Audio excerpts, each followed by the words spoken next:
Keep yourself in the loop of everything football on the Golden State Media Concepts Football Podcast. The latest news on and off the field, be it college football, Big Ten, SEC, Big 12, Pac-12, ACC to the NFL. We've got you covered. Listen to the Golden State Media Concepts Football Podcast.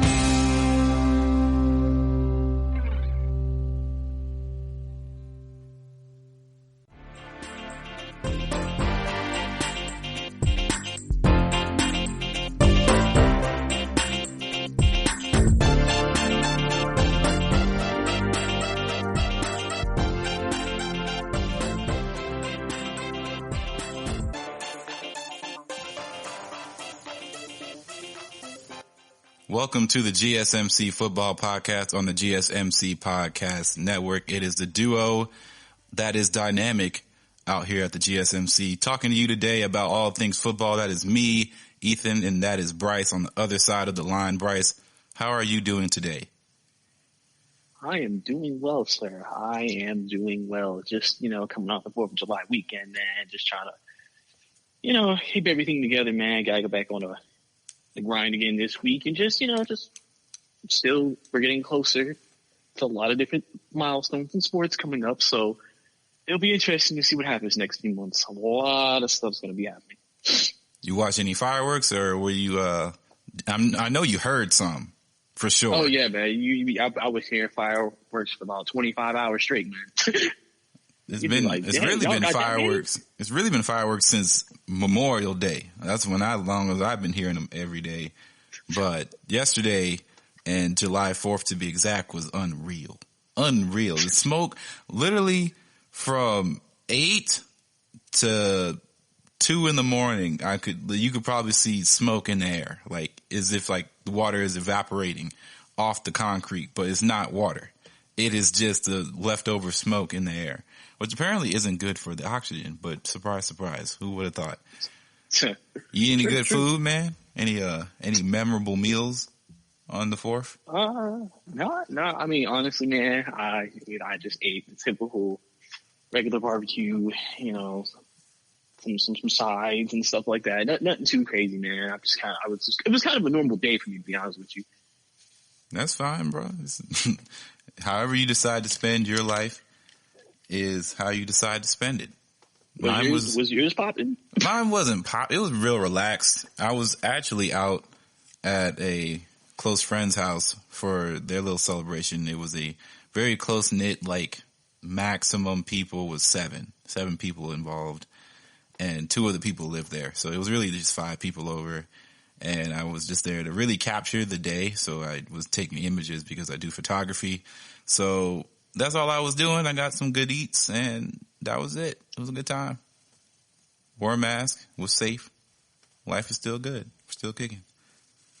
Oh, that's good, man. That's all you can hope for, man. Yeah, man.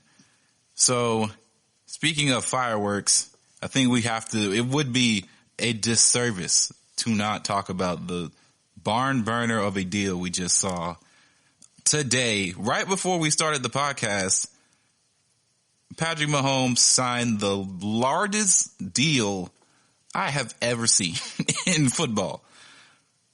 He's making the same type of money that Chris Paul makes at 35, which is actually astronomical.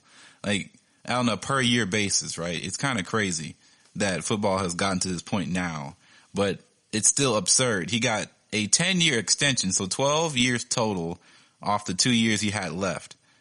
10-year extension. When you think 10 years, Brice, what normally comes after 10 years? Because it's not an extension and it's not football or sports related. Yeah. I mean, 10 years, that's a decade. That's a long time. He would be 37. Yeah, it's just like that's your contract. That's your first and second contract in one. After that, I mean, listen, quarterbacks are playing into the 40s, but he really would be set. Honestly, that contract would end. He'd just be like, all right, I'm good. I mean, because he's making so much from it, and he'll be. And then and then he has like that security that every player wants. And he even has an injury settlement in there. And so Patrick is set. You know, he'll be set for the next 10 years. And I know he's a very happy man today. Has to be. I ecstatic. His agent, I'm sure, is bouncing off the walls that this got done. When I think 10 years, the first thing that comes in my mind is, oh, somebody's doing jail time for 10 years. I never would have ever thought in the day of my life I would see a 10-year deal in sports. Like, I think the longest deal I saw recently was like an 8-year deal. And wasn't Alex Rodriguez's deal like 10 years or something like that, or 8? I want to say something close to it because, you know, baseball, you know, they be having some pretty mega deals like this. Right. So only baseball have I ever seen this. Like, I've never, like, and guys were going for shorter deals before this. So it's completely changes the ideology of the market that we had before. 2 months ago, we were talking like Patrick Mahomes, you know, Lamar Jackson, those guys were going to go and get $200 million, $250 million with 100 something guaranteed for 5 years or so. This dude just signed a 12-year contract. 12 years. 12 years. I'm really just surprised.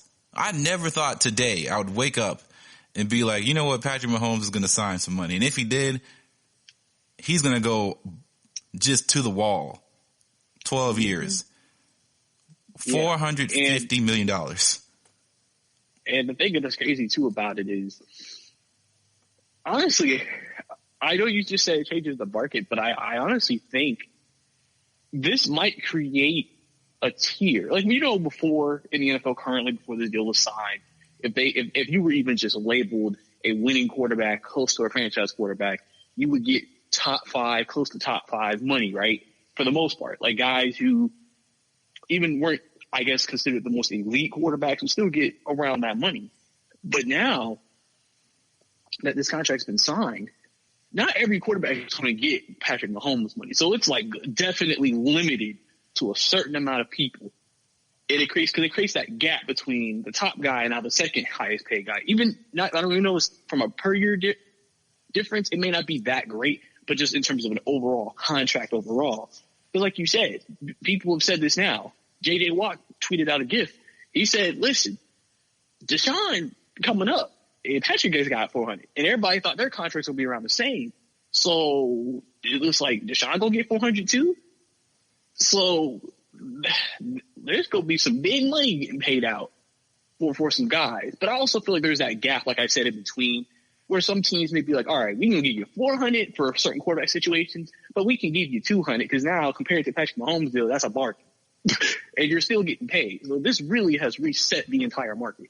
I mean, is it a bargain though? Because we got to think about this, right? I'm sure that this will be renegotiated in 5 years. There's just no way that this won't be at some point in time. And well, is it going to be renegotiated to go down or go up? Depending on what Patrick Mahomes does. That's what I'm saying. It depends on all about the leverage of Patrick Mahomes. If he wins more MVPs, if he gets another Super Bowl ring in the next 5 years, I'm sure there's going to be debate whether or not he can get more money, right? And the first thing I thought about when I saw the 10-year extension was that this might be like the best security play he's ever done, that he could have done at a time where we don't know if sports will be playing for the next year and a half. Like, we have no clue where football will be in the next 6 months, let alone a year. So this might have been the smart play and not do the short-term deal and to take the money. That's why I feel like Dak signed the contract that he did, not the contract, I'm sorry, the franchise tag, the tender, because right now we have no idea where the sport is going to be, and you want to get your money fully guaranteed at any point at all costs. So you don't want to lose out on something and trying to play the future game. But Patrick Mahomes just got the biggest bag I think I've ever seen for anybody in this sport. And I don't know if it's going to translate to more guys getting similar deals, because We got to remember, Patrick Mahomes was basically a rookie MVP, Offensive Player of the Year, and then almost went to the Super Bowl basically in his first season. If it weren't for an offsides penalty, we don't know what could have happened against the Patriots, right?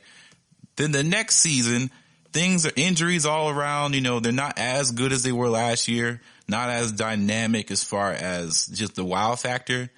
But they still had the same offensive pressure, and their scoring ability was still off the charts. And when they got back in the playoffs, it really looked like they were back to form. And even though Patrick Mahomes played 3/4 of his worst game he's had, really his whole career, I would think. It's definitely one of the worst he's played in his whole career. And then in 5 minutes, he makes real magic happen and wins the Super Bowl. I don't know if Deshaun Watson is ever going to be an MVP in this league. Now, granted, he has the talent. I think he's very talented and very skilled and has the opportunity, all the opportunity in the world to do it. He could have won it last year if they weren't so wishy-washy as far as how they played all the time. But Deshaun is a guy who has to win one to be in that same tax bracket. Lamar just won MVP. Right? So the next step is to get to the promised land, to start getting to this $400, $450, $500 million contract. But this is unreal. It's unreal. Well, I have a question. So, okay, let's say, so if you were the GM of the Texans at the very current moment after seeing the deal Patrick Mahomes made, how much would you offer to Deshaun Watson at the moment? At the moment? Mm-hmm. Considering that Deshaun Watson hasn't had a bad injury, right? I may be forgetting. Didn't he tear something? I can't. He tore his rookie year. He tore his ACL after 5 games. That's right. But outside of that, I mean, he's been banged up every year because obviously Houston's offensive line has been atrocious. But he's played most of the games since. Right. So since the ACL tear, he's been relatively healthy for most of his career. After that, he's still dynamic. He still can run, still plays at a high level, can really get the ball down the field. And he does have this magic aura around him that not all quarterbacks have. The it factor. He has it. And that's hard to find. And it's definitely hard to find your franchise guy. And he's definitely a franchise quarterback for them. So they do have to pay him, right? That's something that is just not up for debate. They do have to pay Deshaun. Now, I don't necessarily believe that Deshaun is going to get $450, and I don't think they'll do a 10-year deal. I think what will end up happening, it will probably be closer to 6, and that just will make the market a little bit reset. There's a tier for the Patrick Mahomes of the world and the teams that have the money to do that. And then there's the tier below where a lot of other people belong in who are still elite, but they are not elite asterisks. They're not LeBron-esque, I should say. What we saw from Patrick Mahomes the last 2 years is people are considering that he might be the greatest quarterback talent we've ever seen. Mm-hmm. Like, bar none, no question about it. And he's delivered thus far in his young career. This is like if Derrick Rose, right, won a championship and 2 more MVPs, because the NFL championship is so hard. It's so hard to win in the NFL. Not to say it's not hard in basketball, of course, but it's so hard in the NFL to be consistently good and win at a high level. Super Bowl MVP, MVP of the league the previous season. The first 2 years of him really playing, he's made it to the AFC Championship game twice, won it once, and got to the Super Bowl and won in a big time comeback fashion that will be on NFL replays for years to come. That's a resume that a lot of people in the league who's been playing for a long time would die to have, would do anything possible to have the resume he's accumulated in 2 playing seasons. Brice, 2 seasons of play. They hit the jackpot, man. This is their Steve Young. This is their This is their Peyton Manning. This is their Tom Brady. Like, this is the guy. This is our guy for our generation. He is it.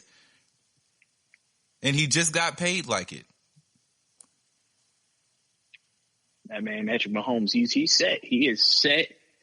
And all he has to do is just keep being Patrick Mahomes. And everything will work out. Kansas City, as far as we know, unless something happens, will probably be, for the most part, a top team in the AFC as long as Patrick Mahomes is behind them. They're going to get to that point where with New England, where as long as you got Brady, you just feel like they're always going to win every year. They're always going to be in contention every year. And so it's just one of those things where Patrick Mahomes really has set a precedent, and it'll be a very fascinating watch over this next decade to see what happens. For sure. We're going to take our first break here at the GSMC Football Podcast, and we'll be back in just a second. It's the GSMC. Are you looking for help for your fantasy football team? Check out the GSMC Fantasy Football Podcast. Get today's best advice on who to start, who to sit, even who you should draft. From sleeper picks to red hot lineups, they got it all covered for you. That's GSMCpodcast.com/fantasy-football-podcast. We'll cover traditional leagues, dynasty, PPR, even IDP leagues. When you need fantasy help, there's just one show to hit up. Don't forget to like them on Facebook and follow them on Twitter. Visit GSMCpodcast.com for more info.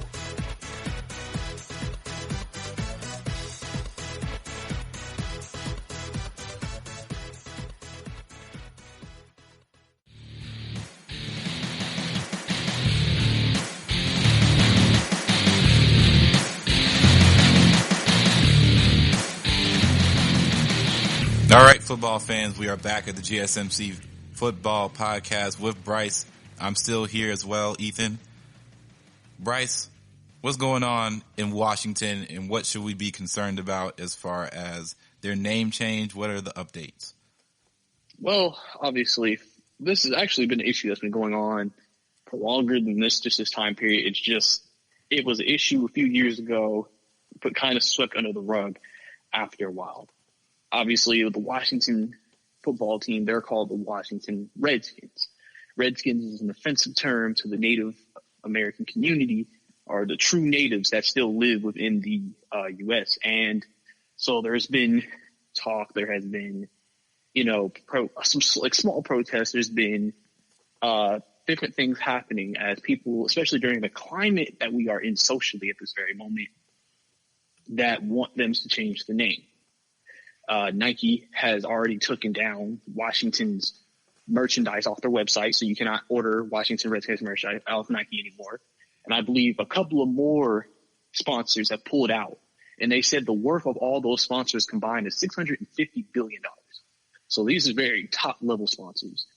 And so now there's a lot of basically it looks like we're moving forward, and it looks like Washington is about to change their name. Ron Rivera, the head coach, has said he's talked to Daniel Snyder about a couple of names. So clearly discussions are going on within the organization, as honestly, like I said, and it's funny because I was watching Unc Shannon the other day, and this is something that he said. He said this is the perfect time for him to change it, just because of everything going on. If you don't change it now, it's like that's going to either make you look terrible, where if you do change it, well, all this social change is going on, and you can use that as a, all this is other stuff is going on. Things are changing. We're going to change too. And obviously, so that's really the biggest thing is obviously, like I said, that looks like that name is going to be the end. And they're trying to get it changed before the season starts as well.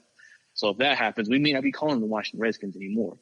They said a couple of names that people are talking about is like Washington Generals. They said that's a very popular name. Literally any name that I've seen on any list has been terrible, but I guess that's what you got to do when you're trying to pick a name at the last minute. So that's pretty much the main thing that's going on. And so I guess Ethan, what are your thoughts on the whole situation? Do you have any suggestions on what they should call them, the Washington, whatever they were going to be called, and et cetera? I have no idea what their new name should be, but they definitely need to change the name, in my opinion. It's been too long. It's the same thing with the Cleveland Indians. That needs to go. The caricature is horrible. It needs to change. In fact, they don't even use it for much. I don't think on their – they still use the name, but I don't think they use the caricature much in their branding. But it's still – people still bring out stuff like that, like the old school jerseys, or I think their mascot might still be actually the caricature. And, you know, there's been many discussions about how people are represented in sports, and especially using a race, a ethnicity of people as a caricature is not okay. And many people of Native American descent have spoken out against this for years against Snyder and the gang. I'm sure they've done the same thing with the Seminoles to some degree. They don't feel like, some people feel like the Seminoles need to change in Florida State. Some people even talk about the Braves, and the Braves just have a tomahawk, right? It's still, people have these discussions year in and year out all the time. And it is our job as people who are not of Native American descent to listen and be understanding of why some things are offensive to them and why we really don't have a say in what is offensive to them. We can't have an opinion on that. When something offends somebody, it offends somebody. Now, this has been a long time coming, and it came at the perfect time, I suppose, because we may not even get football back. A lot of people think that this might just be the perfect time for a rebrand just to sell more merchandise. So if they rebrand the Washington Redskins to a different team name, I would assume that they would be selling jerseys. They'd be selling, of course, new items as far as, apparel, memorabilia, all that stuff would be coming out on sale almost instantaneous, because they haven't said how they were going to, of course, what it's going to be, the name, what it's going to look like, because it's not just a name change, right? We have to remember this is going to change even color schemes, how the jerseys look, how their team is constructed and branded. Like, I have no idea what we're going to see. Everybody's been making mock-ups for the red, the yellow, the burgundy coloring, right? I don't think people realize that they could literally just throw everything out the window and restart, just completely fresh, like done. That's not something that's too far-fetched to see. Like, we might be seeing a Washington team that looks like, I don't know, wearing powder blues or wearing some just a different shade of colors. We might get another green team out there. Like, we only have a few teams that wear green. I think the Jets, Green Bay, that might be the only two. Am I forgetting? There's only really two teams that have like majority green uniforms out there. I think so. Yeah, because like I said, the Supersonics don't exist anymore. So yeah. So like they can just choose anything.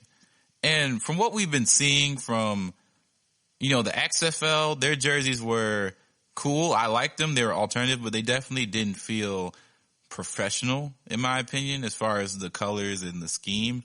They felt like everybody had Color Rush jerseys, which is cool. I love Color Rush jerseys. I wish they came back. I wish the Saints Color Rush jersey was their main home jersey, but that's besides the point. What I'm trying to say is they have to make a lot of decisions that fit with the NFL brand, along with being, aesthetically pleasing to people. And whatever they do decide, people are either going to like it or don't. No one's going to 100% be behind it. It doesn't work. No one is always ready to accept anything. I'm sure there's people who are very upset in the Washington circles or don't want the name changed, don't want their team changed at all. But it's time. And I'm sure if you have been a Washington fan, you've seen this in the news cycle, in topics of conversation for years.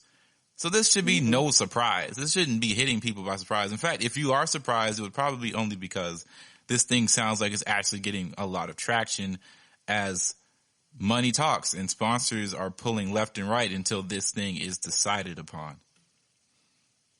Yeah, definitely. And so, I mean, like I said, it's been a name that obviously offends a lot of people. And I think it's, for the most part, I think it's good that they changed the name. Like I said, they might have an ugly name coming into the season. We don't know. Since it's so close to the season, I highly doubt they'll change any color schemes or anything because you just don't have enough time. But if they do go ahead and change it, I'm sure maybe next offseason, since you've already seen a lot of teams do a lot of rebranding anyway, they'll probably then rebrand the entire franchise and then they'll try to see what they want to do, you know? So it'll just really depend on all of that when it comes down to it. Cause, you know, like I said, this is a perfect chance for Daniel Snyder to just, you know, have all of it, you know, kind of now change in this social climate we're in. And like I said, they're losing sponsors. So, I mean, you know, when it affects that pocketbook, you know, they be very quick to respond then. Right, exactly. So when, like we talk about all the time at the GSMC, if it affects the dollars, it is going to make people holler. And that's on everything, right? Like, people only really react when the money is involved.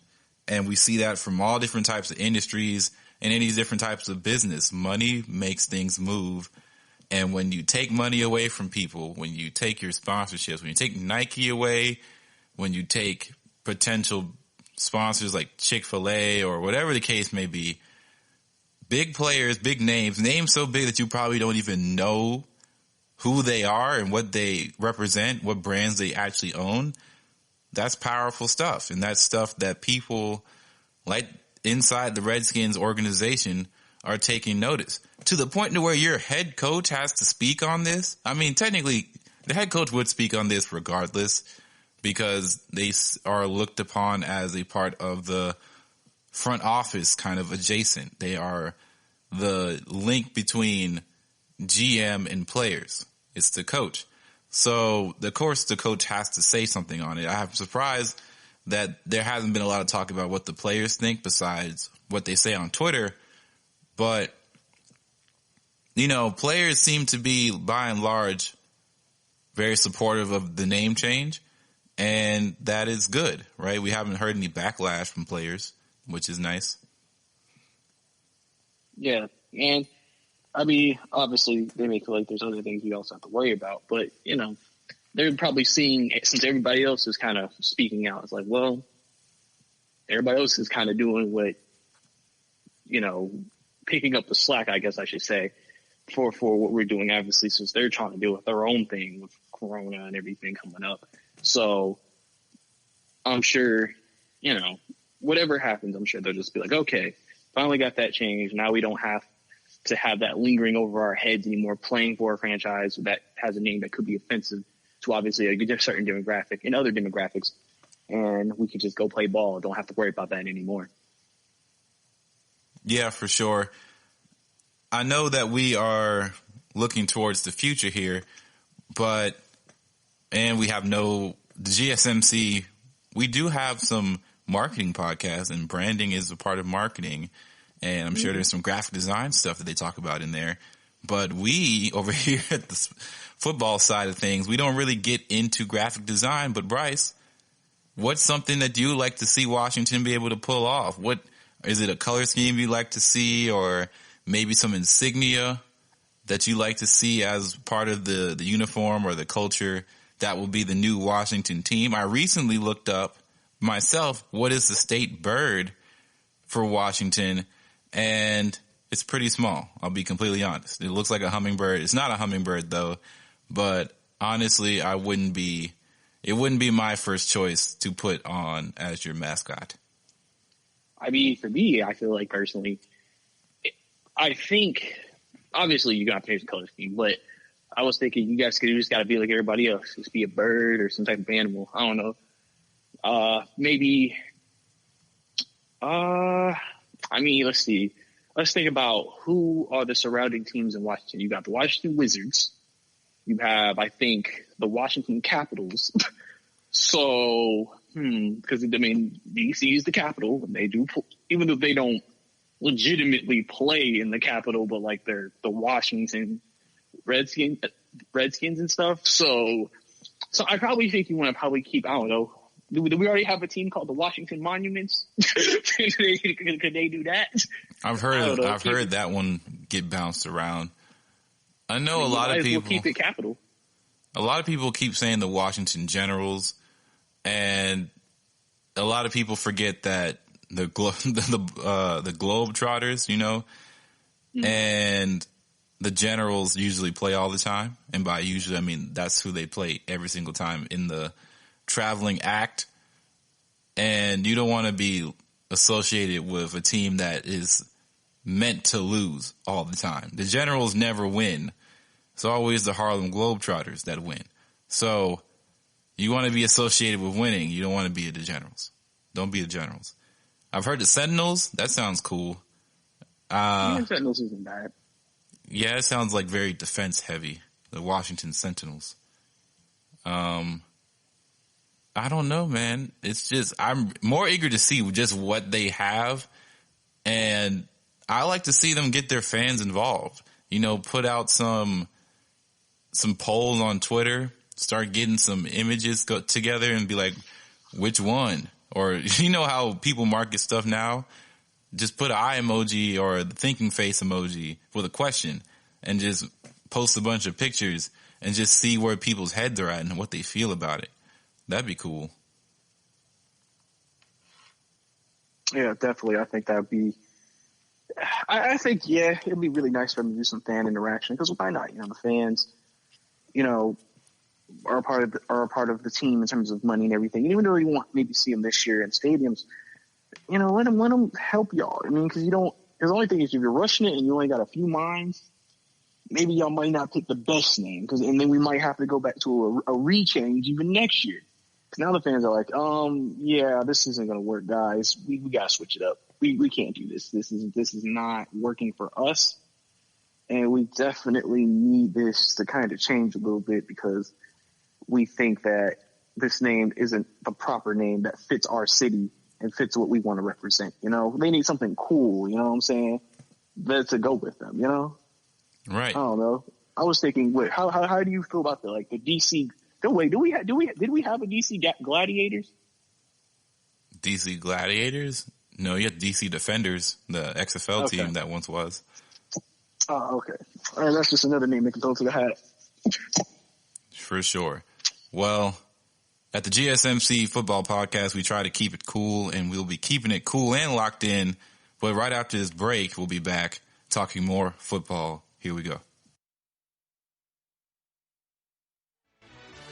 Check out the show that's built on the MMA. From the UFC to extreme cage fighting, they got the fights covered. Check out the GSMC MMA podcast. Get the latest news on past or upcoming fights. Join us as we talk to and about some of the biggest names in the MMA, past, present, and future. When it's the fight game, there's just one show to check out. GSMCpodcast.com/MMA-podcast. Don't forget to like them on Facebook and follow them on Twitter. Visit GSMCpodcast.com for more info.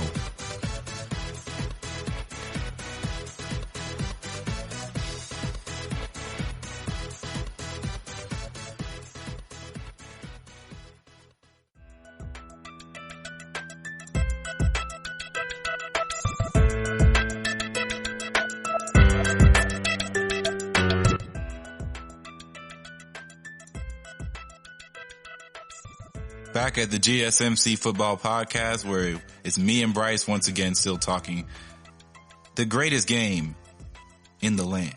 Brice, what do we have to talk about right now? Well, so obviously, as I'm sure everybody is aware, the NFL already agreed to cut the preseason 2 weeks. I believe they said that last week. So, with that being said, there has still been some internal pushback within the NFLPA to completely wipe out the preseason in general, just to eliminate the risk, I guess, of teams playing against each other, potentially them having more time to potentially figure out what they want to do with COVID, because in terms of games, because that way, if everybody's having still their own separate camps, they don't have to worry about, intermingling, spreading exposure. And so obviously that's kind of that's something that I think the NFLPA is trying to push for. Now, whether it will actually happen, we don't know. But they do have a proposed plan in place if they were to get all of the preseason games eliminated. And this is their plan. And this would be, I think, the month of July and August combined together. So one possible camp schedule the union has discussed is this. They have 3 days of medical and equipment. I'm assuming that's training practice, making sure everything is ready and get ready to go. They have 21 days of strength and conditioning. Then they have 10 days of unpadded practice, and then 14 days of practice, 10 max, 8 padded. Then it'll be straight into week 1. So that would be the plan. They eliminated it in the union's proposal if they eliminated the entire preseason. And so, listen, the Board of Representatives of the NFL Players Association also voted unanimously Thursday to recommend the league cancels it as well. So obviously we'll have to see how the league wants to respond.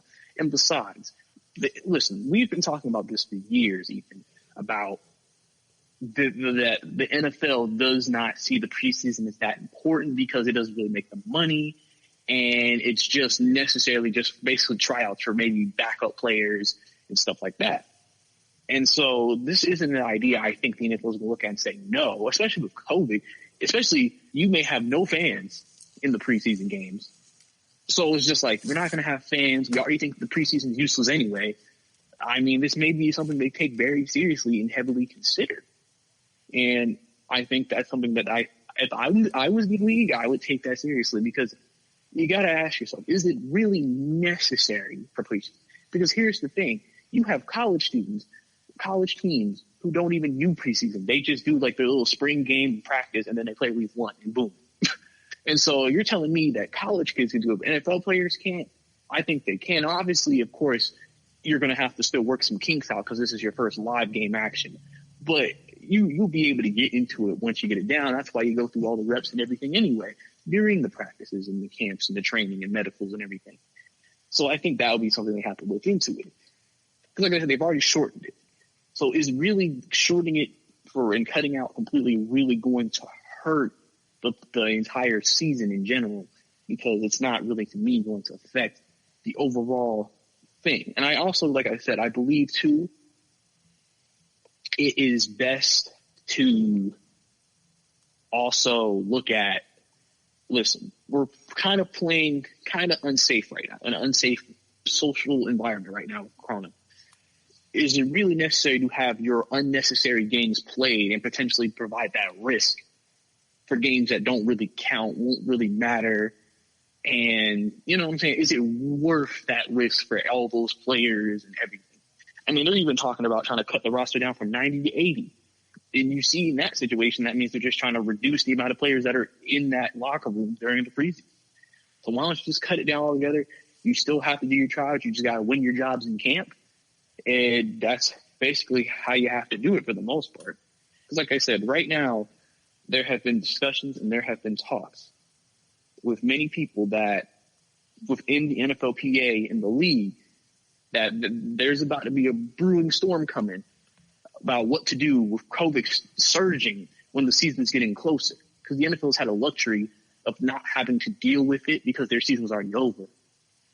So it's going to be interesting to see, as this is probably one of the many things that they're going to be discussing. And so it really just depends, I guess, on where you stand on it, I guess, as well, for everybody who's listening. And Ethan as well, I know, I'm throwing a lot of information at you, so I didn't know, do you agree that they should cancel the preseason, or you think it's beneficial to have at least one, maybe just the two that they agreed on after cutting out 2 games already? Here's how I take it. I think any option that the NFL takes that will expedite their season and get them out of the zone where the second wave predictably is going to happen is a good thing. Now, if they want to bring back the preseason next year, whatever. That's a discussion for another day. But as we keep saying in every facet of our conversational pieces these days, no matter if it's podcasting or you're walking around the grocery store or you meet an old friend somewhere, unprecedented times. We are in unprecedented times. We know this. It's a cliche, but it's nothing but the truth. We don't know how we're operating all this. We're doing everything on the fly.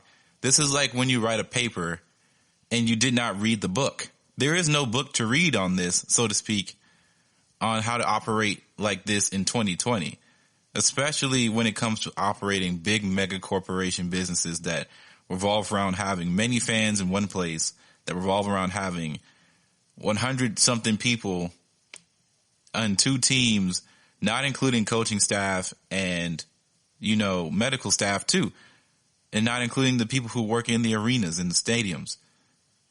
That's a lot to account for.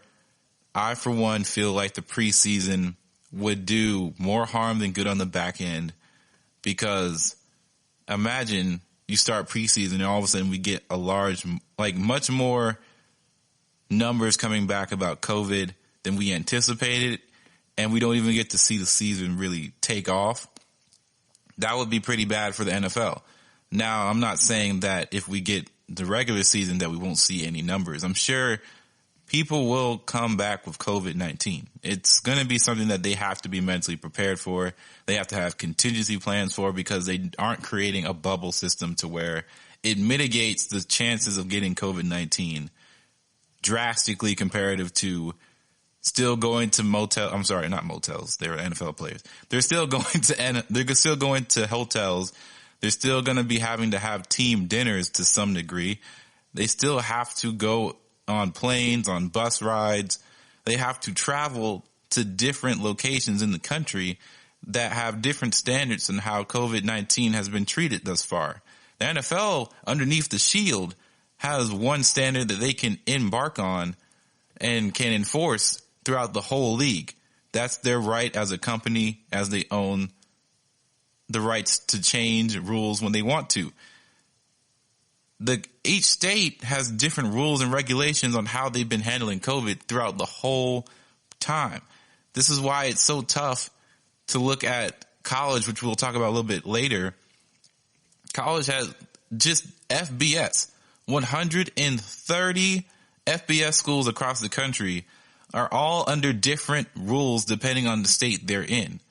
So it is extremely difficult to try and predict, try and make a solid claim, a universal understanding on what needs to happen in order for college football to be successful in the fall, if it can even start at all. So the NFL is at an advantage on that point, because everybody is underneath the same shield. Everybody's underneath the same insignia. The same rules apply to every team, no matter where they are located at. But besides that, back to the actual question, I do think that, halting preseason games is good because it helps with the longevity of the regular season's potential. And if you're trying to think about finishing a season, having it going strong, going to playoffs, you need to make sure you have a window of time to where you can accomplish that the best you can. And preseason doesn't help you do that. And I think most people believe that preseason is to help warm people up. Well, we've seen for over some time now that the best players don't even really get on the field during preseason at all. It's for guys who are going to be training camp guys, it's guys who are going to be practice squad guys, get some reps and a chance to be seen, which is unfortunate for them, but we are not in a normal time right now. And I think these guys want to get paid, and they want to get paid quickly and as much as they can before something even catastrophic happens to the league, which I'm not predicting. I'm not wishing ill will on the NFL season starting up. I just mean from looking at it in a realistic standpoint, anything at this point can derail something. The NBA is not in a perfect scenario either. A lot of people are questioning if the NBA should come back because so many people are coming back with COVID-19, and a lot of players are having to be held back to coming back to practice in Orlando right now. So everything is up for debate. Everything is up for questioning, and that's not bad. It's good to question why these decisions are being made, but let's not forget that the bottom line is to have a season be successful as possible. And for that to happen, either you have to reduce the games, which reducing preseason games doesn't affect regular season, or you have to move the season. And I think the NFL would do anything to not have to move the season further down the line. So moving up the time frame for schedule in week 1 sounds like the better option to me, and I'm sure it's sounding like a better option to the players because they brought it up. Now it's up to see how the NFL feels about it and the owners. Yeah, and it's something that's going to probably, continue to linger around a little bit just because there's a lot of people who, think, right, because look at what the NBA is doing and then kind of look at what other leagues are trying to do. The key is you're trying to minimize the contact between all the players within other teams, so that way it doesn't spread. Because obviously, like they said, they're going through the season. They're saying we're going to put regulations and protocols in place, and we're going to see what happens. And listen, there's no point to play unmeaningful games. It's not even just a matter of putting their bodies on the line. That was one of the reasons why preseason was even considered getting eliminated or reduced in the first place. Is just, do you really want to potentially try to put a good player out there, then he tears his ACL in a useless game? Now, this year, it's even more than that. It's not even though we don't talk about the injuries, it's about, do you even want to give him the chance of even being exposed to COVID-19 from another team just to play in a meaningful game? Like, all that is part of just the whole dilemma. So that's, again, why I think this might gain some momentum and some traction, because I'm sure they're probably we probably want everybody just to stay at their respective homes, their respective camps, and then literally until week 1 of the season starts, that's when we'll say, okay, now y'all are going to play and we'll see what happens. But until then, you got to take out all the useless, all the unnecessary junk in between it, to that way help keep the safety and health of your players and organizations and staff all ready to go. Because you also got to think about televised games as well. All those TV staff members are coming there too. Let's eliminate that as well. Let's not have as many staff members there as well trying to broadcast a meaningless game. Yeah, that's 100%. A lot of people forget that there are TV operators there. There are going to be people behind the scenes trying to make this presentation as NFL-like as possible, like just what we saw with the draft, right? The draft went off better than anybody could have ever predicted. You have to give your hats off to the NFL for pulling the draft off without a hitch. It was fantastic, even though the stories that were coming out was a bit weird and unnecessary. The overall production of the show was spectacular considering the circumstances. So I have every right to believe that the NFL can figure out a way to make the games just as exciting, if not just a little bit less exciting than having a bunch of fans in the stands and the crowd atmosphere, even if that means they're pumping in atmosphere or what. But cutting out time, not having to be out there for useless games is a good thing.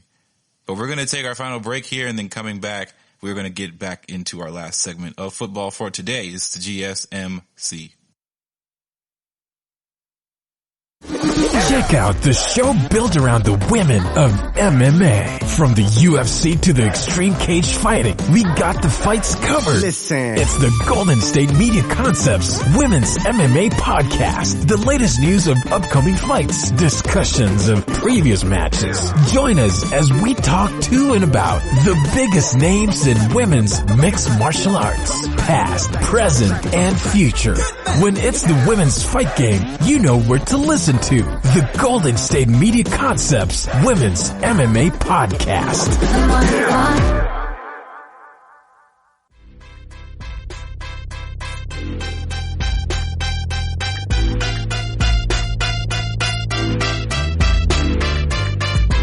All right, welcome back to the GSMC Football Podcast.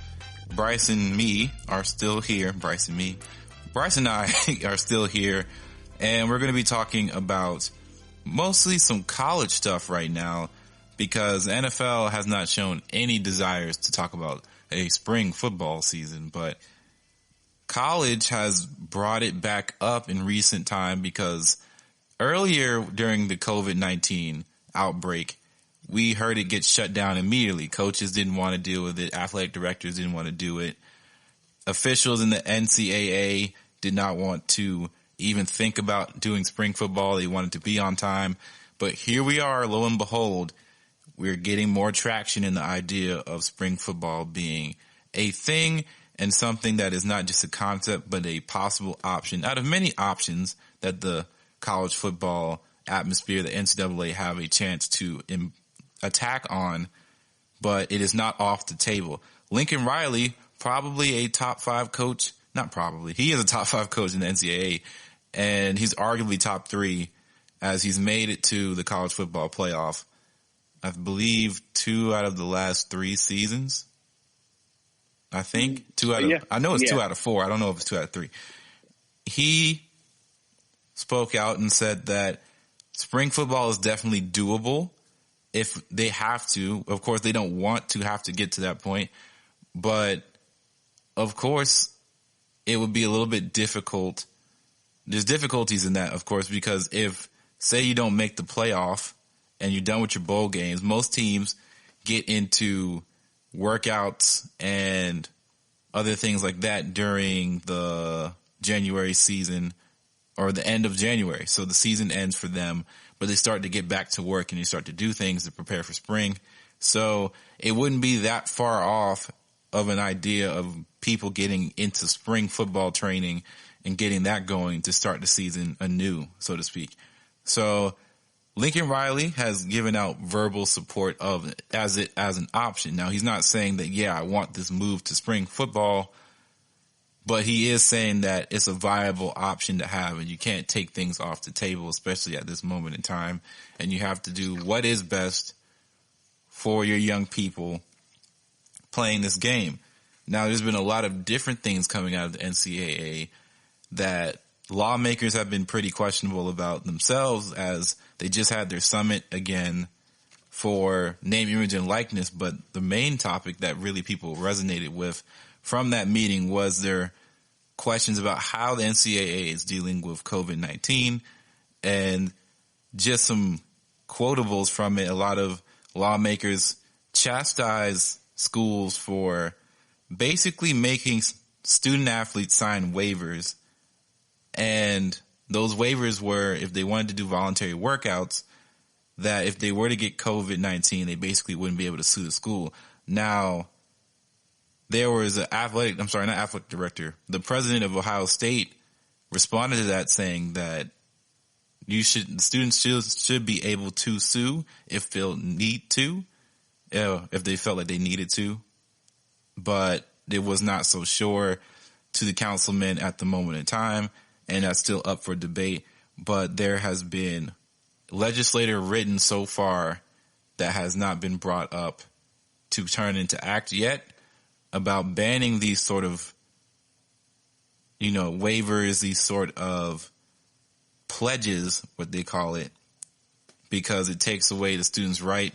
And considering they have no players union, which a lot of people are starting to talk more about, having an NCAA players union inside because of just how things are getting construed and how the NCAA has probably too much power involved in getting these kids to play the game, and also them not having a say on how they would like to participate in this game in a time like this. A players union is something that a lot of people are starting to spark up. Of course, they insist that the NCAA make universal COVID-19 protocols across all the states, because every state is operating differently and schools have to answer to the state lawmakers on how things are ran. And that is creating a lot of uncertainty. That's creating a lot of different things coming out of different camps. We just heard, if you've been paying attention to news across the countries, that schools in California who just a month ago were coming out saying that they were going to bring people back on campus for fall are now having to backtrack that because of the recent outbreaks once again coming from COVID-19. So that affects people coming back to school, and it's just impossible for me personally to see that we're going to allow football players to come back and play, but not allow students to be on campus in the fall. Because at that point, are they really a student anymore? And then we get into the name, image, and likeness. Then we get into, should we be paying these athletes? It's all coming together, Brice. Yeah, definitely. And another thing, too, with the whole spring football league is the question is for the NFL eligible players. I don't think the NFL is trying to move their draft to accommodate a season unless you're going to have a very condensed season. And so then would there be an option for players like a Trevor Lawrence to be like, hey, if you don't want to play in the spring season and just get ready for the draft, you can't. Because if they do, then we'll probably see a lot of the top players in college football not play. Because it's like, listen, I'm about to make millions, so I'm going to have to let y'all play because I got to get ready for the draft. Because like I said, that day, unless they can talk to the NFL about that and see if they're willing to make some adjustments, I highly doubt they will because, everything is on the tight schedule. That's going to be a big thing to me when you talk about a spring football season. You're going to see a lot of top NFL prospects not play. You might see guys that are projected lower to playing just to see if they can get it up a little bit. But also then you have to deal with the risk of, okay, they just played a season. Now they're trying to work out for teams. And then it's like, are they going to burn themselves out? Could they have maybe a more potential for a serious injury? Because like, remember, kids after the season ends, you like you said, you kind of take a quick break because obviously usually when the football season ends is when college first semester ends. And then, unless you're in the playoffs or you're doing bowl games, and then you got a little break, then you got workouts, spring game, da-da-da-da-da. But if you're going to the draft, you start working out as soon as the season ends for the draft, combine in February, draft in April, then you start working out with your teams in May. You know what I'm saying? There's a lot that would have to be adjusted from college football's perspective if they try to do a spring season. Because it's just like, how would you, accommodate and handle all of those different things so that way, you could still have a successful season and still have the best players playing? Because imagine, think about it. Alabama usually has 10, 11 players a year that goes to the draft and are top three round selection. Imagine if 11 players on Alabama just say, hey, we all dipping. I mean, that's a lot of talent you're losing. And it's not even like you have an off season to get the next group of guys ready. It's like they're leaving and now we all got to play. And so, you're going to lose depth. So you don't know how that's going to affect teams that don't have a lot of scholarships already. And then you got to think about the quality of play.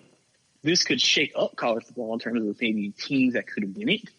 Because maybe a team that doesn't have the greatest, I guess, or the most draft players trying to leave may still be able to retain the most talent. So that way they may be able to push more. And you don't know how it's going to affect ratings because if the best players ain't playing, people aren't going to watch. So it's just a lot of interesting things that they'll have to go through and variables that they'll have to discuss trying to do a spring football season as well. Absolutely. And another thing about spring football, they mentioned that if they do it, it would probably mean that they only play in conference. So they'd only have in conference play and then they do playoffs, which at that point, I would really think that it would feel a bit non-validated. Like it wouldn't feel valid as a season to me. As far as competition, I'm sure it'd be fun to watch, but in conference play, a lot of different conferences are much weaker than others. And it would basically be a struggle for who has the hardest schedule in their conference. And if those people win, it's going to get really tough. And then it's going to make, of course, their conference championship ever more so important, basically to the point to where whoever wins their conference championship, granted, that probably means they have to go undefeated too. That will be the first four. And then out of the Power Five, one of those guys is going to be left out. And that's just the end all be all. Yeah, definitely. And, I think also too, like you said, the conferences aren't the best in the world. Not every conference is. So SEC won't have a problem. ACC, it's weak, but at the same time, you have a dominant team, so they'll probably still be fine. Big Ten, I mean, it's competitive. Big 12 as well. You know, you got conferences. Obviously, Group of Five, it's not going to really do anything for them. But, you know, for the most part, when you're talking about all the conferences, the out-of-conference games are what a lot of teams use to make money. We forget. Remember, those FCS teams or those Group of Five teams use those non-conference games against big-time opponents to make a lot of money for their program. And you're eliminating that. So now they maybe were expecting maybe a $60 million payday. Now that's gone because they're having to cut those games out. And then think about, I believe I believe Georgia and Clemson are playing in 2021, I believe. And I believe they've already said that both teams are going to make a couple million off that game. You know, obviously we don't know if it would affect that part of the season, but imagine if they played it this year. Now you're losing that money. So there's a lot of financial hit and risk with not having those out of conference games and just having conference games. Because in terms of the conferences, they're making enough money. The Power Fives are making enough money. It's the other conferences that maybe needed them, or the FCS teams that needed them to really help them move up and be able to keep their programs up and keep stadium well did and keeping uniforms good and everything like that. So, and also on top of that, you got to think about college coaches. I mean, this messes up everything if they have to push the season back a whole 6 months, because it's like you're trying to gear these guys up, but here's the problem: what if that second wave does hit Ethan? Are you going to have him practicing during that? Are you even going to have the ability to get ready for the second season?